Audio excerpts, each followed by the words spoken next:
let's take a look. So you got Ben Roethlisberger as a quarterback. No hate there. He's a perennial fantasy all-star. You got Antonio Brown. You usually have Le'Veon Bell. He's making it work with the passing game with James Conner. You're definitely taking a hard L with not having Le'Veon Bell there because, I mean, let's be honest here. Bell puts up better wide receiver numbers than a lot of wide receiver ones on a lot of teams. You know, I'd rather have Le'Veon Bell ineligible as a running back and eligible as a wide receiver than Doug Baldwin any day of the fucking week. The guy is easily capable of putting up 100 receiving yards on 7 receptions and a receiving touchdown. I mean, you're looking at 18 points just receiving. On top of the 100 yards, he's going to put up rushing, too. That's why I took the guy, you know? He did this holdout shit last year, but he played. And weeks 6 through 16 was the #1 running back in football. Ahead of Todd Gurley, mind you. I'm not a fucking buffoon. I'm not an idiot. He did this holdout shit last year, and he put up better numbers than Todd Gurley. So go fuck yourselves if you think I'm an asshole for taking Le'Veon Bell. Hindsight's 2020. Foresight is not. So, but Big Ben is definitely taking a hit there, but he's still doing his damn thing. He's putting up, he's putting up Ben numbers. He is the #3 ranked fantasy football player this year, behind my boy, Patrick Mahomes, and presumably somebody else who I don't know. Maybe it's Todd Gurley. I don't fucking know. But you're looking at 17, 50, 37, 21, 33, 29. Great numbers there out of your quarterback. Good draft. DeAndre Hopkins. The guy is like one of the best in the league right now. Deshaun Watson's really, we tackled this before, and that's an ironic word to use because Deshaun Watson is getting tackled more than he's getting passes off. It's really sad to see because here's a guy that looked like he was the future of the NFL last year. And now you have an O-line that cannot fucking protect this poor bastard. DeAndre Hopkins is his security blanket. Like I said, there's a team there where you could start him, Will Fuller, and Kiki Coty and get 20 points out of each one of these guys. There's no serviceable tight ends in Houston, and there are no running backs in Houston. D'Onta Foreman's coming back. Maybe he'll do something. I feel like he might just because he's on Jesse's team. And, everybody loves to hate Jesse's team. Jesse's team's always great. So, maybe D'Onta Foreman's going to be good. But Lamar Miller and Alfred Blue are just complete afterthoughts on the offensive plan there. The tight ends are just there for show. Once in a while, one of them will put up 7 or 8 points. It's a fucking miracle if they break 10. So you're really looking at a steady floor of like 13 points out of DeAndre Hopkins. The sky's the limit, though. It's proven by his numbers. You got 15, 23, 15, 33, 23, 18. The guy can hardly be stopped. The end of that game on Sunday Night Football a couple weeks ago, the guy just looked great. Catching balls with one hand, running around like this with the ball, unguarded. Take it if you can, motherfuckers. You can't, because Hopkins is that dude. Honestly, I think he is a top 3 wide receiver. I would rather him on my team than Odell Beckham. I think Beckham has better numbers than him, and I think that's because his team is garbage. I think Houston's got a better team. They got a better wide receiver core. And that's why Hopkins' numbers aren't Odell numbers, but I think he is leaps and bounds a better receiver, a respectable gentleman, a guy that doesn't cause any problems, start any shit, just goes out there week in, week out, does his fucking job. DeAndre Hopkins, always a good pick. Cheers to you, DeAndre Hopkins.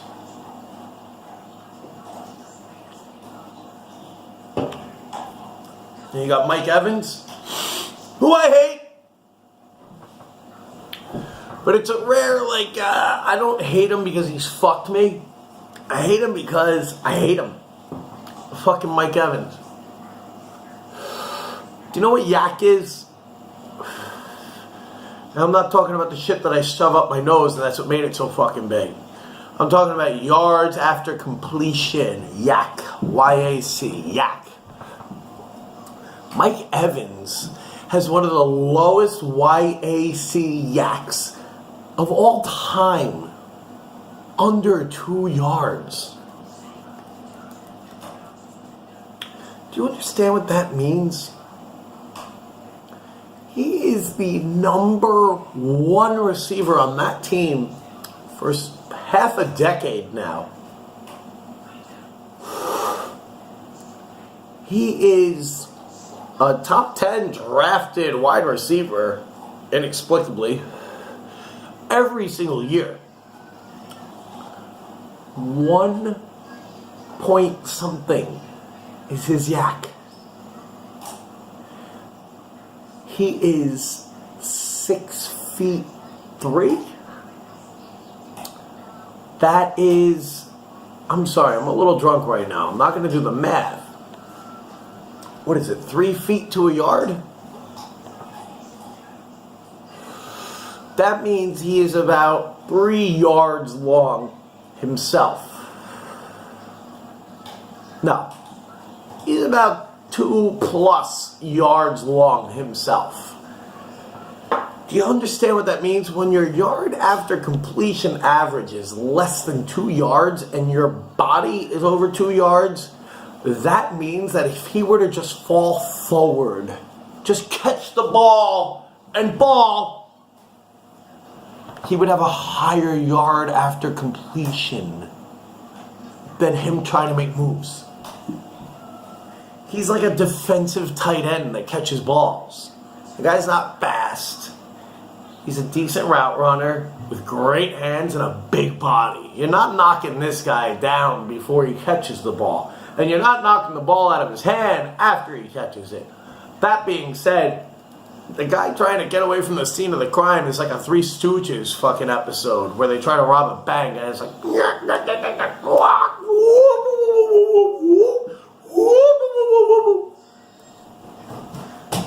Never worth drafting Mike Evans. You gotta take him if he's there. I wouldn't, but Frank did, and Mike Evans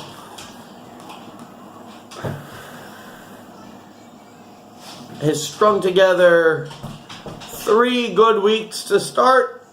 30, 22, 27, followed by a less than inspiring 11.9, a bye week, and then 8 points against Atlanta.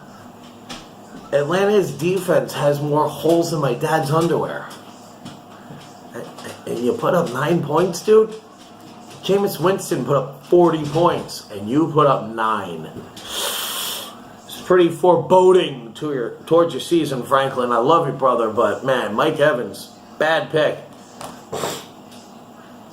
Kareem Hunt, someone who you got to take. You know, I won't give you any hate. I won't cheers you to it. I won't beer you to it. You got to take him. I get it, you know, but 5 points week 1, 15, 16, 28, 16, and 32. He has gone under his projections 1, 2, 3, 4 out of 6 weeks. You're in a prolific offense. You better thank your lucky stars for Patrick Mahomes, because if Alex Smith was still there, I mean,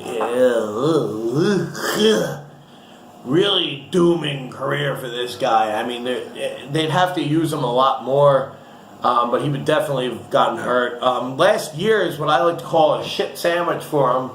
The guy put up 50 points week 1 against my Patriots. Who again, let's address something else too. Lost to your Eagles in the Super Bowl. So cheers to you, Franklin and Josh, on your Eagles victory. It was a hard-fought victory. It was one of the best Super Bowls I've ever seen. You countered our trick play with your own trick play. You beat us fair and square.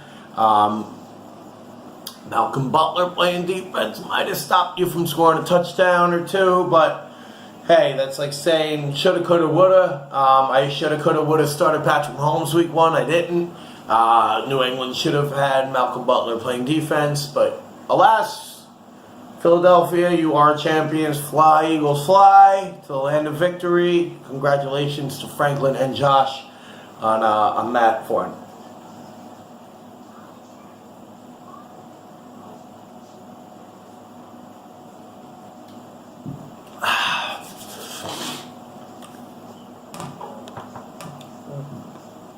Lamar Miller, it was a trap. I wouldn't have taken him. You did. Most people would. Can't fault you. You'd think the volume would be there, but man, what a bum. And then you have a guy that I've never heard of before starting at your tight end spot. That sucks for you. Deshaun Jackson, good pickup. I mean, the guy's... There's definitely a benefit of Fitz magic, but outside of week 3, he has broken 13 points every week. So his floor is pretty solid, pretty steady. Deshaun Jackson's always a guy that, you never know. Should you draft him? Should you not? What are you going to do with this fucking guy? He's not a shit talker. He's not a shit starter anymore. But he always has that reputation, and we'll never forget when he dropped the ball at the half-yard line in Philadelphia. That will haunt him for the rest of his life, and that alone is enough for me to never fuck with the guy. I mean, you're a professional. How are you going to do something like that, But in any case, even after Fitzmagic, he did have a 19-point and a 14-point game, so good for you on sticking with him. And in 2 leagues... my boy Franklin Ventura took Adrian Peterson. 23, 9, 25, 6, and 9. All right. So, is he having a great year? No. He's had 2 games over 20 points. Chris Thompson can't stay healthy. I say Adrian Peterson's actually... I'm not going to give you a come on, man. I'm going to say a low-key cheers. Low-key cheers on Adrian Peterson. And good on you, because you believed in the guy. You believed in him enough to take him in the 3rd round at Outback. I guess maybe the 5th round in this league. Honestly, you probably could have gotten him in like the 10th. But, again, shoulda, coulda, woulda. Good for you. You show respect for a guy. You believe in him, you like him, and you draft him high. And honestly, I kind of hope it works out for you. I like seeing stories like this where a guy comes back and rejuvenates his career like Chris Johnson did. CJ2K. Of course, he's never going to have another 2,000-year career, 2,000-yard season. And he did just retire recently. That being said, it was awesome when, a couple years after that, he had a couple bum years, 800-yard seasons, and then he had a big, 1,500-yard season. So, it's good to see guys like Adrian Peterson still in the league, still doing their thing, on a team that really needs the help, and the guy shows leadership. He might beat the shit out of his kid, and probably a scumbag. But as far as a football player goes, he's dedicated, he practices, he exercises, he's a guy that hones in on his craft and really cares about the game. So good for you for believing in him. Kenny Stills, go fuck yourself. Perennial bum. Calvin Ridley, bro. Go pick up. 2 really shitty games back-to-back, but I really feel definitely a bounce back is going to happen against the Giants because, oh man, your Eagles made the Giants look so fucking bad last week. Predictably bad, but really putting the squeeze on them as far as getting rid of their quarterback, that their big-name wide receiver is a total fucking asshole.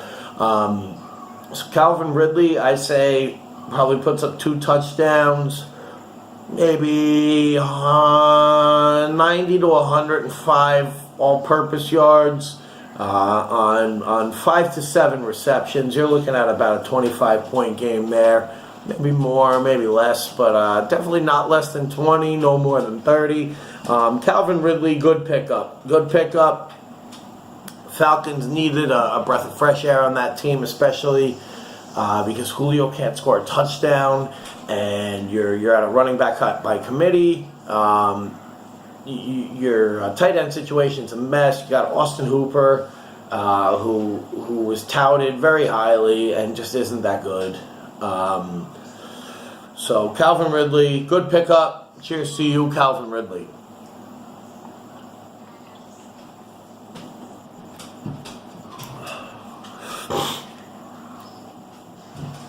Now,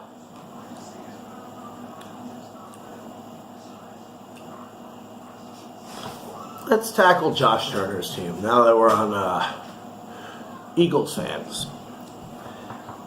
Josh Turner is number 7, tied for number 5, 6, 7, and 8 record. So one win puts him right back in the playoff contention. I don't know if you guys know even how things work around here. 1 second.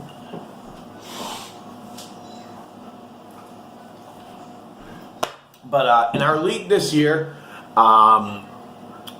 it is the top 6 teams make it.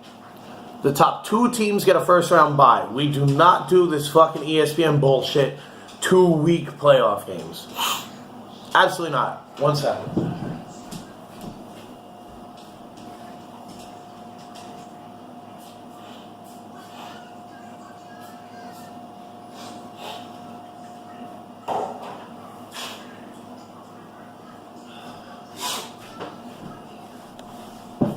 Sorry, my dog was acting crazy. Anyway, so top 6 teams make it. Top 2 get a bye. No 2-week playoffs. You lose, you're out. That's it.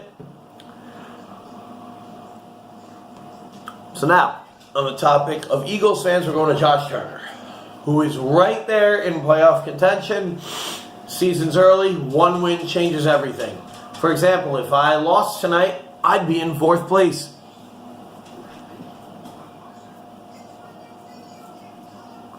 But I didn't.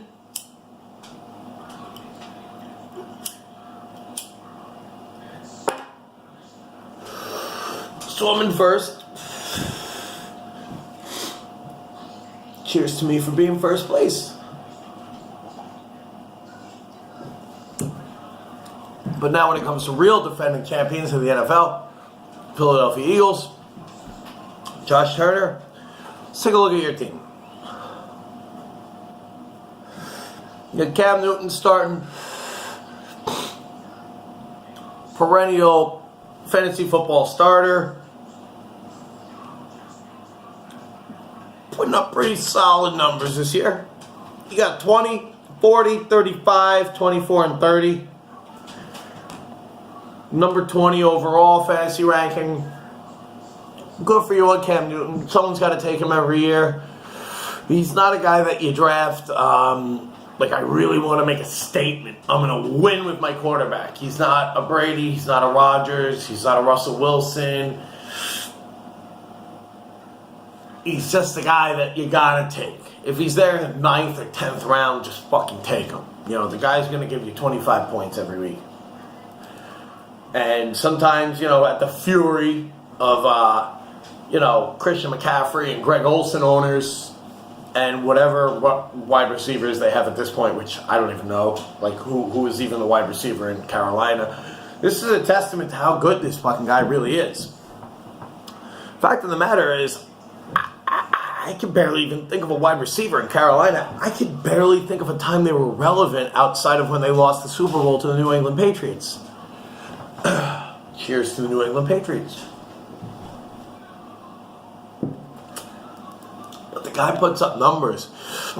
And it's like, I know he made it a race thing at a brief point, which is kind of weird. And he dresses like kind of a metrosexual. But the guy gets his clock cleaned every single week. He gets smacked the fuck up. The guy does not slide foot first. He always slides in head first. He's in there to win it. Good for you. I'm taking him. Good for Cam Newton. I've always been a supporter of Cam Newton. I'm a big fan of Cam Newton.